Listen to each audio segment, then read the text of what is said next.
우선 출애굽기 1장의 말씀을 가지고 받은 은혜를 함께 나누기를 간절히 소원하는데요. 은혜 가운데 교육자 수련회를 잘 마치고 왔는데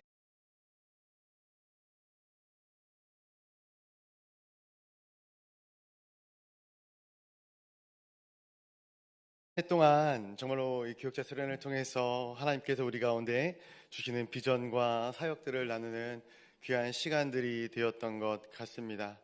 또 그 시간들을 통해서 우리 사랑하는 장로님들께서 말씀을 함께 나누셨는데 그 말씀을 통해서도 우리 마음 가운데 선하신 하나님의 뜻과 은혜를 받아 누리는 시간들이 되었을 줄로 믿습니다.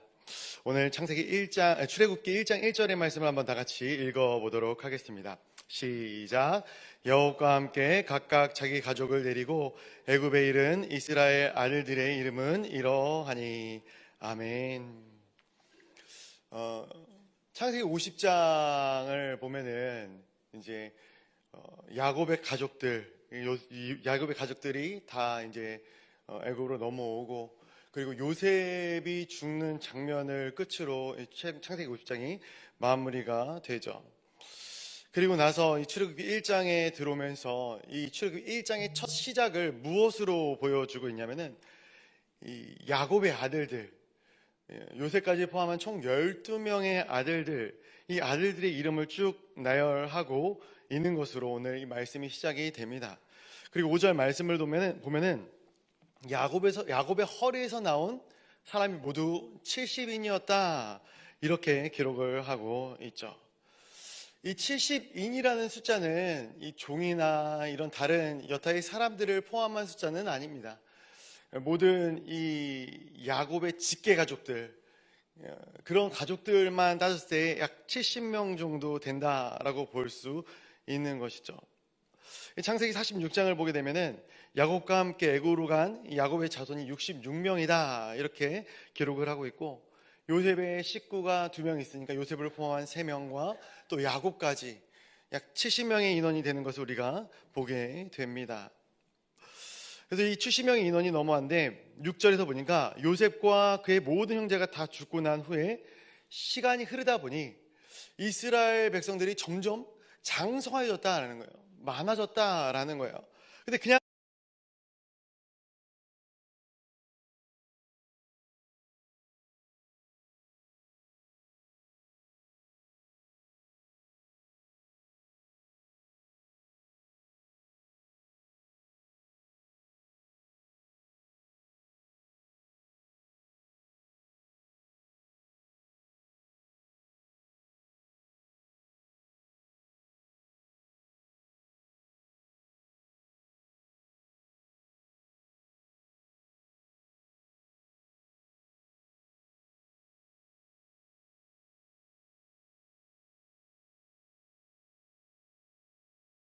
그래서 어제 이 200만 명이라는 숫자가 이게 텍스트로는 나오는데 잘 이해가 되지 않을 수 있을 것 같아가지고, 무엇으로 이 200만 명을 표현하면 좋을까 봤더니 지금 구로구의 인구가 몇 명이죠?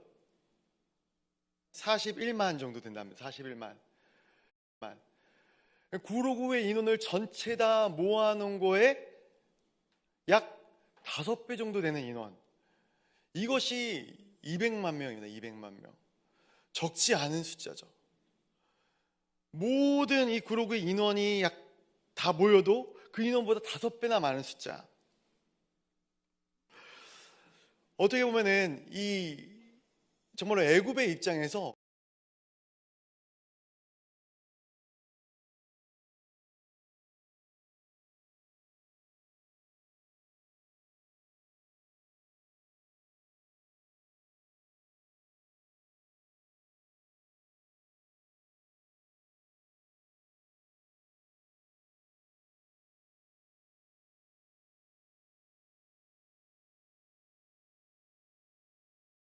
그렇다고 해서 내줬자니 이 200만 명이라는 숫자의 노동력을 또 무시할 수가.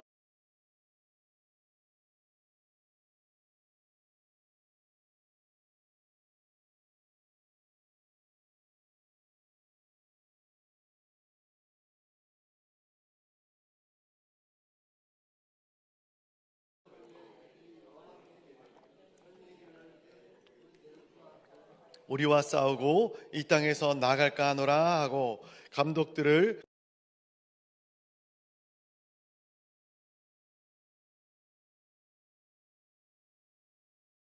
하니라. 아멘. 지금 애굽의 마음 가운데 심히 불안함이 느껴지는 굉장히 말씀 구절입니다. 어떻게 보면 이 200만 명이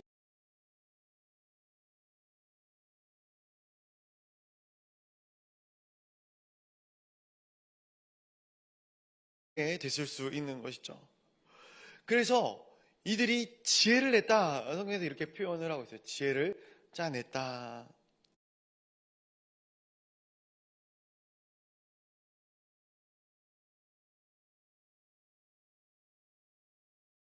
할 수 없게 정치적으로 방향을 정하고 있는 것이죠. 근데 오늘 말씀을 준비하면서 이 부분에 좀 포커스를 맞췄었는데 그들이 간과한 게 있구나. 이 세상의 지혜와 하나님의 능력에 엄청난 괴리가 있구나라는 것을 말씀을 통해 보게 되는 것입니다. 그들이 세상의 지혜를 짜내지만 결국 그 모든 것들이 하나님의 능력, 하나님의 섭리 아래 매이는 것이죠.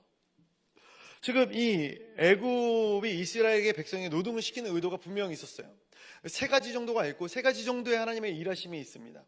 물론 그 하나님의 일하심은 더 크지만 이 애굽의 지혜에 대해서 하나님께서 일하시는 부분들이 있는 것이죠. 첫 번째로는 무엇이냐면은 노동으로 이들의 힘을 빼자라는 것이었죠. 그들을 혹사시킴으로 그들이 정말로 다른 생각을 할 수 없도록 만들자라는 것이죠. 이 정책의 의도는 다분합니다. 이스라엘 백성들이 계속해서 자녀들을 낳고 그 자녀가 자녀를 낳아서 번성하게 되니까 그 자녀를 낳을 수 있는 시간과 마음과 힘과 여건을 주지 말자라는 것이죠. 이스라엘 백성들을 혹사시키면은 이들이 자녀를 만들 수 없을 것이다 생각을 하게 되는 것이죠. 그래서 그 결과가 어떠한가, 하나님께서 어떻게 일을 하셨는가, 12절 말씀을 보면은 학대를 받을수록 더욱 번성하였다라고 기록하고 있는 것이죠. 그들의 의도, 그들의 생각과는 전혀 다른 방향으로 가고 있는 것입니다. 두 번째로는 이들에게 국고성 이 비돔과 라암셋을 건축하게 한 것입니다. 이 비돔과 라암셋이 어떤 곳이냐면은 이 나일강 동쪽에 있는 도시거든요. 이 비돔과 라암셋은 이 가나안 땅으로 나가는 방향 가운데 있었던 장소입니다. 그래서 어떻게 보면 외부의 침입을 막는 이 방어선 역할을 하기도 했던 것이 바로 이 비돔이라는 땅이고요. 그리고 이 라암셋 같은 경우는 이 바로 람세스라는 이 왕의 이름을 따서 만든 도시이죠. 굉장히 화려하고 크고 놀랍게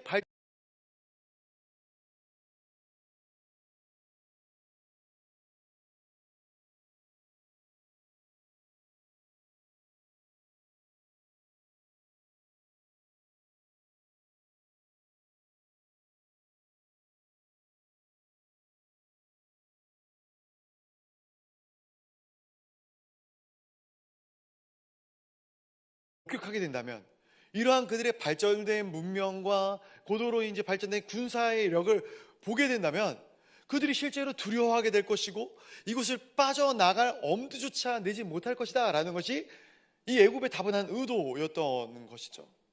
실질적으로 이스라엘 백성들이 출애굽한 후에도 애굽을 계속해서 그리워하지 않습니까?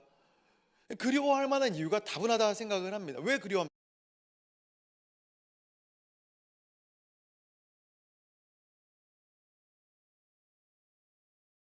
시골에 있는 사람이 고도로 발달된 이 도시로 와가지고 시골로 다시 내려가기 싫어하는 것 같은 그러한 상황들이 이스라엘 백성들에게 있었던 것처럼 이들에게도 그러한 마음이 있었던 것이죠. 그리고 애초부터 그들에게 이 탈출할, 또 어떤 반란을 꾀할 그러한 마음들을 아예 안 주는 것이에요. 우리는 안 돼, 우리는 할 수 없어, 이러한 마음이 이스라엘 백성들에게 들어가게 만들었다라는 것이죠. 이스라엘 백성들도 그러한 성향을 가지고 있어요. 그래서 이제 우리가 잘 이후의 말씀이지만 이스라엘 백성들이 가데스 바네아에서 이 가나안 땅으로 12명의 정탐꾼을 보내지 않습니까? 그때 대부분의 사람들이 어떠한 마음을 갖습니까? 우리는 안 돼, 이런 마음을 갖죠. 우리가 무너질 거야, 우리가 들어가면 개죽음을 당할 뿐이야. 이러한 마음을 그들이 먹는 것이죠. 저들 앞에서 우리는 메뚜기와 같다. 그러나 하나님께서는 이 비돔과 라암셋 속에서 무슨 일을 하시는가? 하나님께서 그들을 출애굽시킬 때의 통로로 만드시게 되는 것이죠. 그들이 또한 가나안 땅에 갔을 때 그들이 또 아름다운 문명과 아름다운 모든 환경들을 지을 수 있는 지혜를 그들에게 또 더하여 주게 되는 것 아니겠습니까? 하나님께서는 이 일을 통해서도 하나님의 일을 행하시는 것입니다. 세 번째로 14절을 보게 되면은 그 시키는 일이 모두 엄했다라고 표현을 하고 있습니다. 엄했다라는 것이에요. 이 엄하다라는 표현을 우리가 이제 흔히 생각할 때 뭐 학생과 선생님과의 관계 가운데 선생님이 엄하다 이런 표현을 많이 상상을 하기 때문에 뉘앙스로 보게 되면 그렇게 막 무서운 단어는 아닙니다. 근데 이 원어적인 의미 또 이 쓰인 단어를 보면 베파레크,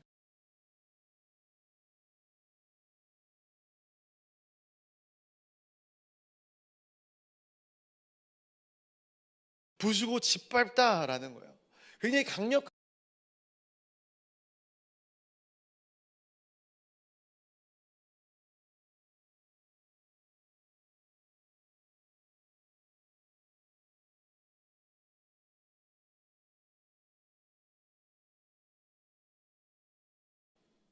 어떻게 보면 이 단순한 노동을 넘어서 그들의 자녀, 그의 손주까지 대대에 이러한 일들을 펼치게 되는 것을 이야기하고 있는 거예요. 그래서 바로 뒤에 이어지는 그런 말씀의 내용들이 무엇입니까?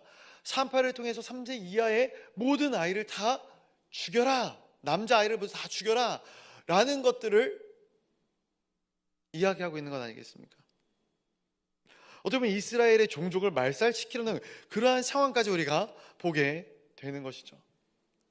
그런데 우리 이후의 말씀을 통해서 알 수 있지만 이러한 명령과 이러한 정책 역시 오히려 이스라엘 백성들의 이 아이덴티티, 정체성을 더 굳게 하는 일이 되어져 버리고 마는 것이죠. 말씀을 묵상하면서 보게 되는 것, 깨닫게 되는 것이 있습니다. 사람의 지혜, 사람의 애씀, 또 특별히 우리가 이 나라의 일들을 많이 보게 되지 않습니까? 국가의 정책과 국가의 일들, 어떻게 보면 수많은 에너지와 수많은 노력들이 들어가지 않겠습니까? 근데 이 모든 것들이 하나님의 계획과 하나님의 뜻 아래에 있음을 우리가 목격하게 되는 것이죠.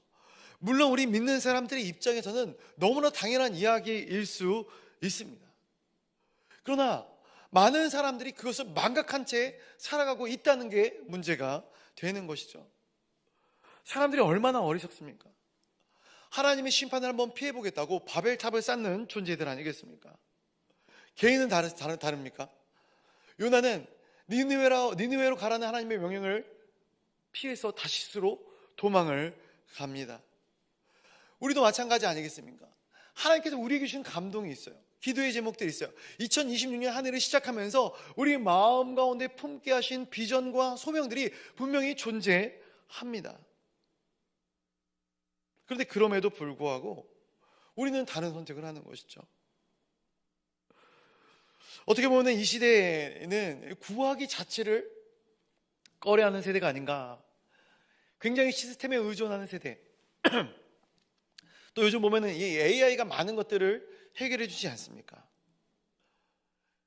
이러한 어떤 기계적인 문명과 어떤 과학적인 문명을 통해서 내 모든 만족과 유익들, 내 지혜를 관철시켜 놓고 그것을 통해서 답을 얻는 세대가 이 시대가 아닌가.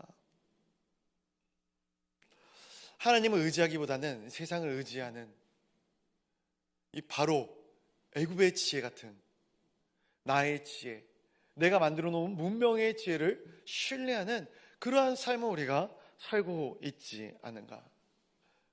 그러나 우리는 보게 됩니다.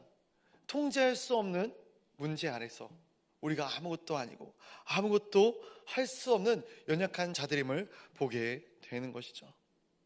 결국 우리는 이 출애굽기 1장을 통해서 사람의 생각, 사람의 지혜가 얼마나 유한한지, 그리고 그 유한한 생각을 가지고 하는 행동 가운데 선한 것이 없음을 보게 되는 것이죠.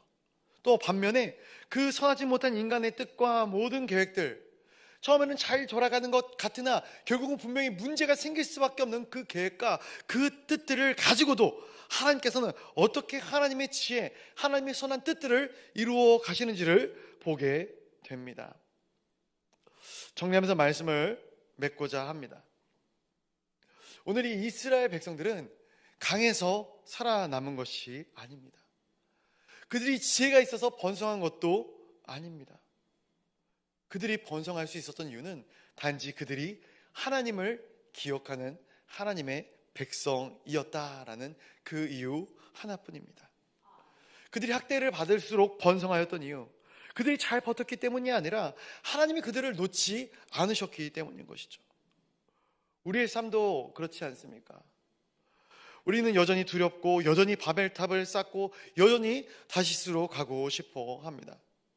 그러나 우리의 구원은 우리가 무엇을 쌓느냐, 무엇을 하느냐, 어디로 가느냐에 달려있지 않고 하나님께서 우리를 통해 무엇을 이루고자 하시는가에 달려있음을 보게 되는 것이죠. 오늘 본문을 통해서 출애굽이 시작이 됩니다. 물론 출애굽은 아직 시작되지 않았죠. 출애굽의 역사의 서막이 이제는 시작이 되어지는 것이죠. 그러나 이 이스라엘 백성들이 출애굽하기도 이전에 하나님은 이미 하나님의 일을 행하고 계셨음을 오늘 이 출애굽 1장의 말씀을 통해서 우리가 보게 됩니다. 그래서 우리는 오늘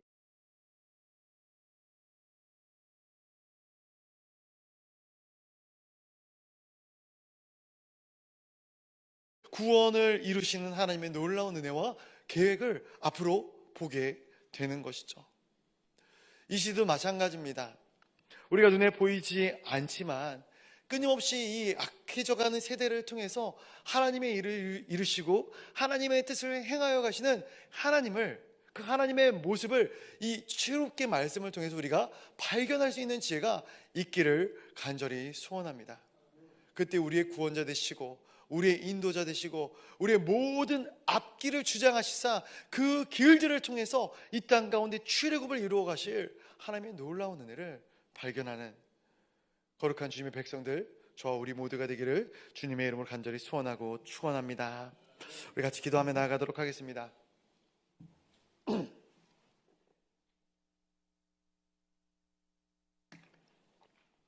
이 시간 함께 기도하실 때에 주어진 말씀을 붙들고 같이 기도하도록 하겠습니다.